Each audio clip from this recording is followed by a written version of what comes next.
حبيبي الله يبارك فيك، شكرا جدا جدا ليكوا العربيه ومنوره بيكوا.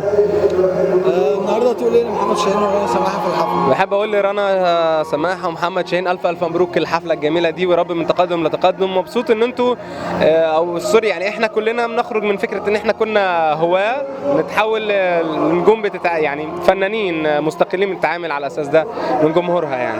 لا لسه كلمنا عن اعمالك الجديده اللي بتجهز لها في الفتره دي. والله دلوقتي انا اعلنت ان انا هعمل فيديو كليب ان شاء الله، واغنيه لبنانيه اسمها سطور محترقه، فاستنوا اغنيه سطور محترقه.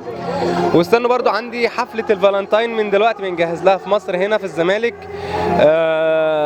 هتبقى حفله كبيره جدا جدا جدا، هي حفله السنه، لان اول حفله ليا كانت بعد في الفالنتاين، فاحنا بنعيد حفله السنه نفتكر مع بعض احنا عملنا ايه من سنه.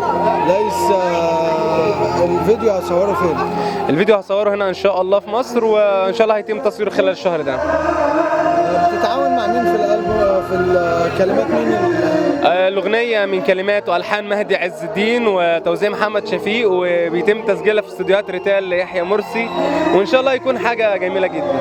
ليس انت اكيد متابع برنامج ستار اكاديمي بتاع، وعايزك تقول لي مين اقوى الشخصيات بالنسبه لك اللي انت شايفها اللي هتفوز بتتوقعات، يعني مين اللي هيفوز بالجائزه بتاع ستار اكاديمي؟ انا مش متابع الصراحه للاسف، يعني انا مش على حاجه، بس انا مشغول فمش قادر اتابع اي حاجه يعني، لان انا اخر سنه ليا في الدراسه وعندي شغل كتير.